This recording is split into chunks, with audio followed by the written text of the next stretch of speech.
Salut les miraculeurs, ici Octolady et bienvenue sur ma chaîne. Il y a quelques jours, Gloob a sorti 2 teasers sur la saison 4. 2 teasers de 15 secondes, c'est très court, 15 secondes. Du coup, au lieu de vous parler seulement de ces 2 teasers, j'ai décidé de vous faire un tour d'horizon de tout ce qui nous attend avec Miraculous dans l'année à venir. Saison 4, film de Zag, épisodes spéciaux, etc. Aujourd'hui, on fait donc un tour d'horizon sur Miraculous.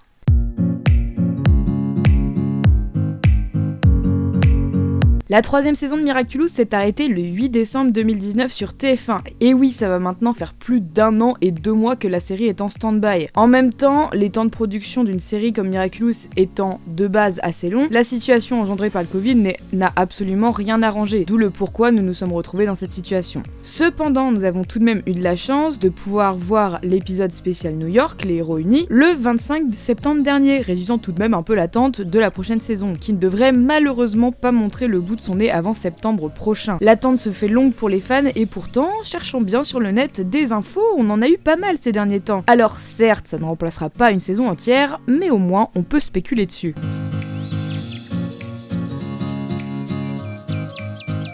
Je n'ai cessé de vous en parler, certes en négatif, mais on a beau dire, s'il y a des news Miraculous, c'est souvent sur le film que prépare Jérémy Zag. Projet de film live devant sortir en 2019 à la base, le projet avait été reconduit en 2020 avant d'être abandonné au profit d'un film d'animation. Si nous n'avons que très peu d'infos sur le sujet, le film devrait reprendre la série depuis ses origines pour approcher en son final les scénarios des saisons 4 et 5 selon plusieurs médias étrangers. Pas de synopsis précis, mais une flopée de concept art partagés par notre cher Jérémy Zag qui font saliver les fans qui n'en peuvent plus d'attendre. On espère cependant qu'avec le retard pris sur les saisons, le scénario du film saura s'adapter en conséquence. Petite polémique sur le sujet, en France, selon les rumeurs les plus courantes, c'est Lenny Kim et Lou qui doubleront apparemment les personnages et interpréteront les chansons du film. Oui, parce que c'est une comédie musicale, vous savez, comme dans Pierre Noël. Un choix que beaucoup de fans ne comprennent pas, d'autant plus que selon certaines sources, les doubleurs originales Benjamin Bollen et Anouk Aubois n'auraient pas du tout été concertés pour le film, alors qu'ils auraient apprécié en être. Une rumeur courait comme quoi les adolescents doubleraient également les voix anglaises des personnages, cependant Christine Avy et Bryce Papenbrook ont été pris en photo au studio avec pour mention session d'enregistrement pour le film Miraculous Ladybug. C'est alors qu'une question s'est posée, est-ce que Lou et Lenny Kim n'interprètent-ils pas tout simplement seulement les chansons dans les deux langues et non pas les personnages, car au final les seules vidéos d'eux que nous possédons en session de doublage sont bien des chansons.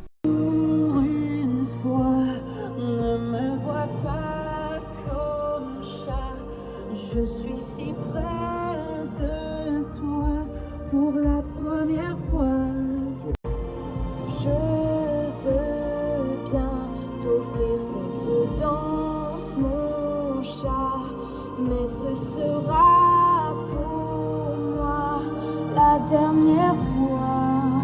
Cependant, une vidéo de Lou annonçant qu'elle interprétera Marinette en français et en anglais est sortie sur le net. Au final, nous ne savons toujours pas si elle parlait du personnage ou bien des chansons. Seul l'avenir nous le dira au final. Depuis quelques temps, les concept art ont carrément laissé place à des screenshots du film, et même si on ne sait toujours pas de quoi ce dernier va parler, faut avouer que ça a quand même de la gueule. Le dernier sneak peek en date est carrément un extrait de vidéo où l'on voit Chat Noir dans les nuages. Il est facile de supposer que ce passage se déroulera certainement durant une chanson. Apparemment, on serait à peu près à 1h02 du film, mais comme on ne connaît pas la durée de ce dernier, impossible de supposer quoi que ce soit.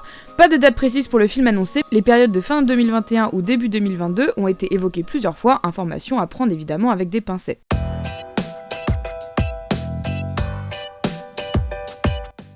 Ce n'est un secret pour personne, Miraculous New York ne sera certainement pas le dernier spécial de Miraculous World. Cependant, avec le spécial Shanghai, ils sont les 2 seuls épisodes à être rendus officiellement canon à l'heure actuelle, se déroulant donc entre les saisons 3 et 4. L'épisode spécial Shanghai est attendu depuis un moment maintenant, c'est donc pour cela que nous avons beaucoup d'informations dessus. Premièrement, une flopée de concept art. Entre Lady Dragon, les Renning, la ville de Shanghai ou tout ce qui est dédié à la communication, il y a de quoi baver. Évidemment, plusieurs synopsis ont été dévoilés, en voici un condensé. Marinette vient juste d'arriver en Chine, à Shanghai. Avant de rejoindre Adrien, elle décide de rendre visite à son oncle Wang qui célèbre son anniversaire. Malheureusement, elle se fait voler son sac ainsi que la pauvre Tiki qui se cachait bien sûr à l'intérieur. La collégienne se retrouve seule, perdue dans l'immensité de la ville. Une jeune fille particulièrement débrouillarde lui vient en aide. Elle s'appelle Faye. Les jeunes filles devenues amies découvrent l'existence d'un nouveau bijou magique, le Prodigious. Un bijou que Papillon, lui aussi présent à Shanghai, convoite depuis bien longtemps. Marinette va donc rencontrer Faye, alias Lady Dragon probablement. un personnage inventé par Jeremy Zag d'ailleurs. Ce nouveau personnage avait déjà été montré plusieurs fois au cours des dernières années, mais il semblerait que son design ait été revu. En même temps, on parle d'un dragon chinois, avec ici une esthétique purement occidentale, ça aurait été complètement hors sujet. On rencontrera donc également les Renling, cousins des Kwami, qui permettront à leurs porteurs de se transformer en animaux sauvages, probablement à l'effigie du Renling porté. Ayant émis quelques théories sur eux, si cela vous intéresse, je vous laisse vous rediriger vers cette vidéo. L'animation de cet épisode a été confiée à SAMG, ce qui semble ravir Thomas vu les éloges qu'il leur a fait sur Twitter, et l'équipe d'écriture a normalement été impliquée, mais vu qu'on leur a imposé l'E-Dragon, j'ai vraiment peur de ce que cela peut vouloir dire. La diffusion est estimée pour mars-avril de cette année, mais encore une fois à prendre avec des pincettes. Lors du live de la C6XP, Jérémy a annoncé l'existence de plusieurs autres épisodes spéciaux entrant dans le cadre de Miraculous World. Un épisode spécial Brésil, se déroulant à Rio de Janeiro, qui était déjà annoncé depuis fin 2019 suite au partenariat avec Gloob. L'annonce de cet épisode a fait polémique sur le net car Jérémy a annoncé que Lady Butterfly serait la nouvelle héroïne de cet épisode. Un choix que les fans brésiliens n'ont pas compris, ne se sentant pas représentés, d'autant plus que le personnage est un recyclage car la jeune fille devait être à l'origine apparaître dans la série Pixie Girl dont nous n'avons toujours pas de nouvelles. Suite à cela, une vague de haine et d'incompréhension s'était abattue sur Thomas Astruc qui avait affirmé ne rien avoir écrit sur l'épisode et surtout ne pas être à l'origine des personnages comme Lady Dragon, Lady Lion ou encore justement Lady Butterfly, en espérant donc que ce choix ne soit pas définitif. Il a ensuite été annoncé qu'un épisode spécial Afrique était également en préparation, sans préciser une quelconque ville cette fois-ci. Une nouvelle super-héroïne a encore une fois été révélée, du nom de Lady Lion. Elle a été présentée comme la reine de la jungle et 2 différents artworks du personnage ont été présentés. Récemment, Jérémy a également posté un concept art représentant 2 rochers à tête de lion. Qui sait, avec un peu de chance, on croisera peut-être Black Panther dans l'épisode. Là encore, il y a eu un ras-le-bol de la part de beaucoup de fans. Encore un personnage noir aux cheveux blancs, quelque chose de plus en plus mal perçu dans la pop culture. Pourquoi ne pas représenter les personnes noires avec une couleur de cheveux naturelle? Les fanats de Lady Lion avec des retouches sur les cheveux ou de costumes ont déjà commencé à apparaître un peu partout sur le web. En espérant donc que Lady Dragon n'ait pas un accent chinois cliché et que son nom de famille ne soit pas Ching Chong. 2 épisodes ont également été annoncés, un spécial Japon toujours sans préciser la ville mais il y a de grandes chances que cela se passe à Tokyo, d'autant plus que Jérémy Zag a récemment contacté la Toei en évoquant justement le hashtag Miraculous World, et enfin un spécial Londres où il est fort probable que l'on voit Miss Rose débarquer vu que comme Pixie Girl il n'y a aucune nouvelle de la série et qu'il faut bien caser le personnage quelque part.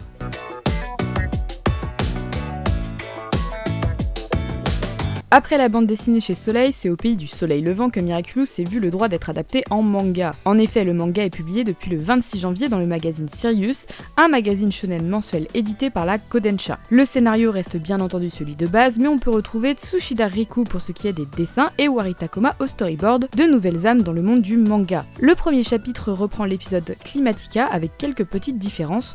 Le prochain chapitre paraîtra le 26 février. Pour ce qui est d'une traduction, Thomas et son équipe travaillent à la récupération des droits de l'œuvre afin de pouvoir le proposer sur Bayday. I'm sorry.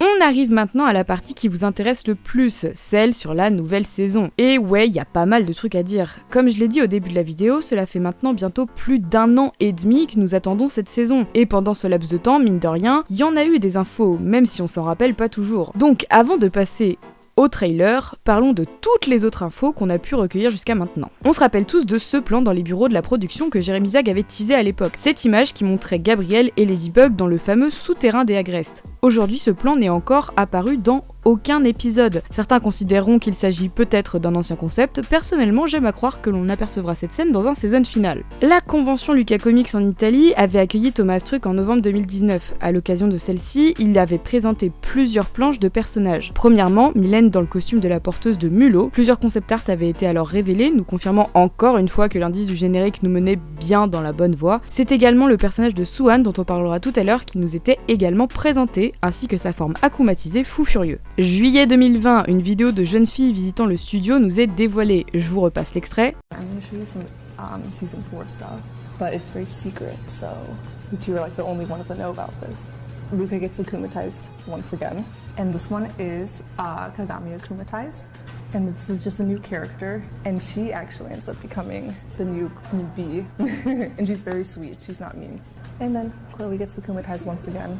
And then this is a version of Lady. Plein de nouvelles informations, ici donc une nouvelle akumatisation pour Kagami, Lucas et Chloé, ce qui n'est quand même pas rien. On apprend aussi qu'un nouveau personnage va endosser le rôle de Queen Bee, et si j'ai longtemps pensé que c'était peut-être la Chloé du futur, Lady Ophocat aka Anita, une des ambassadeurs ambassadrice de chez Zag, a confirmé que la nouvelle porteuse du Miraculous de l'abeille ne serait pas Chloé, mais qu'il fallait lui laisser une chance à la porteuse, pas à Chloé. En parallèle, on apercevait cette image dont je suis encore et toujours persuadée qu'il s'agit de la Chloé du futur, même si encore et toujours rien n'est confirmé. Également dans cet extrait, la jeune femme parle d'une nouvelle version de Ladybug, et je sais ce que vous vous dites. Moi aussi, j'ai directement pensé à ces designs ayant fuité dans une des vidéos de Linda Lee, notamment celui-ci complètement inspiré d'un concept art de Ladybug du futur selon Thomas Astruc, d'autant plus que la poupée de ce concept est déjà mise en vente. Cependant, Thomas a affirmé sur Twitter que c'était un concept abandonné. Seul l'avenir nous dira si c'est effectivement le cas. Il n'a cependant rien affirmé pour le concept de Lady B, également présent sur l'image. Dans la vidéo, on pouvait également voir apparaître de possibles nouvelles fonctions pour le yo-yo. Il faut savoir que ces fonctions étaient déjà présentes en concept art dans l'artbook coréen sorti en 2016, donc ça fait déjà un moment, donc à savoir si eux aussi sont également des concepts abandonnés ou non. Enfin, dans les infos dont nous sommes sûrs et certains, bien entendu, nous avons toujours le résumé de la saison 4 dans le dossier de presse de TF1 qui avait fuité. Le résumé ne nous apprenait rien de bien nouveau si ce n'était l'arrivée de Papy-Ombre et de nouveaux héros pour aider Ladybug. La chaîne Gloob nous avait également confirmé le nom de 2 nouveaux épisodes de la saison,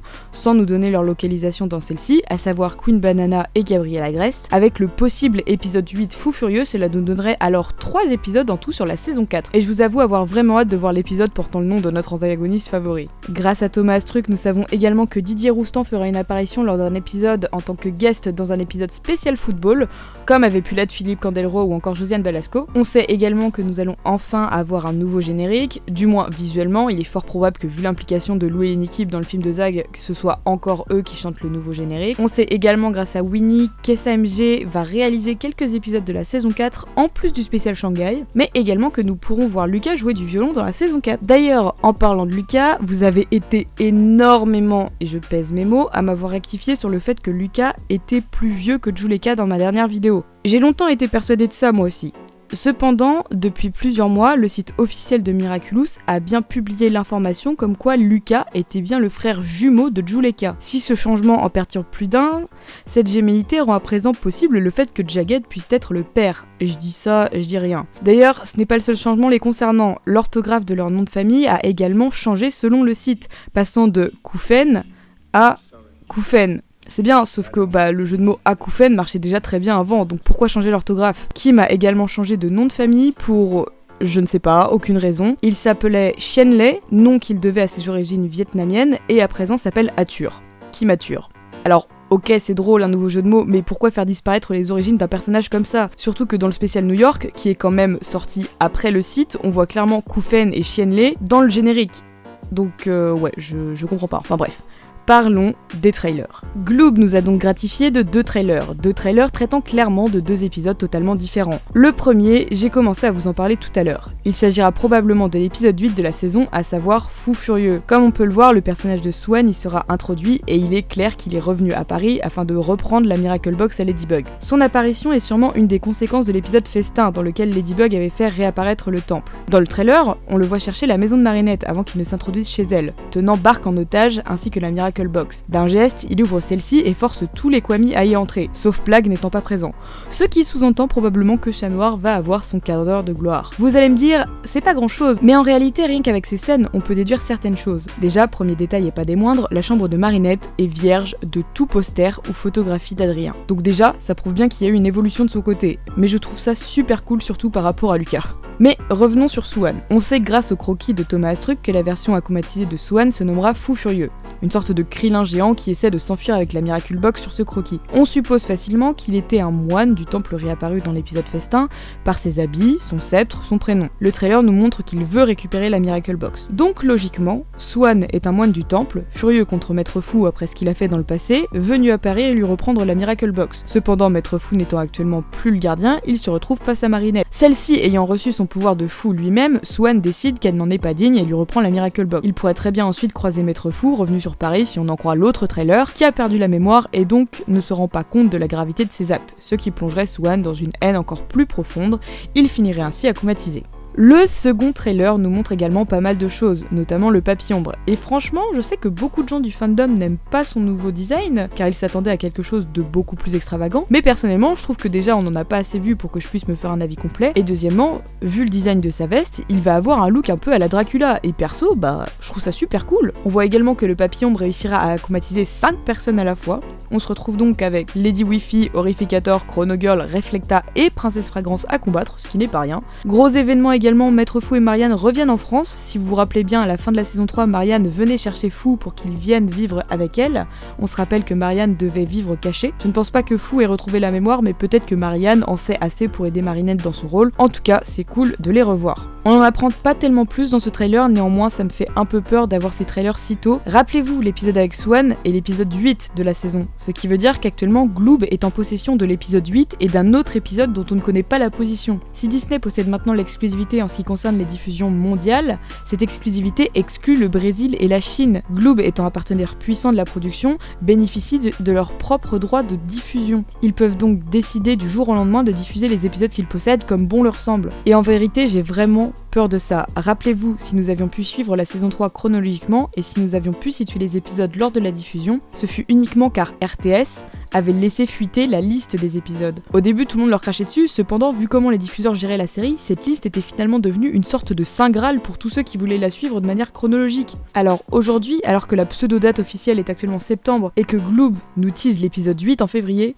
j'ai peur. On se rappelle que Thomas Astruc a vendu la saison comme étant celle dont chaque épisode a le potentiel émotionnel d'un chat blanc. Donc j'espère vraiment que pour honorer cette saison, les diffuseurs vont abandonner leur course à qui diffusera le plus vite et nous laisserons profiter tranquillement de la saison. Dans l'ordre. Finalement, on n'est pas tant en manque que ça d'informations, il faut juste que nous soyons encore un peu patients, surtout que le spécial Shanghai ne devrait pas tarder à pointer le bout de son nez. Miraculous a encore tellement à nous donner dans ses futures saisons. Alors même si l'attente est longue, dites-vous que Miraculous va revenir. En attendant, vous pouvez profiter pour revoir les saisons précédentes ou bien découvrir de nouvelles choses. La vidéo est à présent terminée, si vous avez apprécié, n'hésitez pas à laisser un petit pouce bleu, ça fait toujours plaisir, et ou à vous abonner si vous aimez mon travail, c'est la meilleure gratification qu'on puisse recevoir. Merci à vous d'être toujours de plus en plus nombreux. En tout cas, on se retrouve très vite pour une prochaine vidéo. Restez connectés.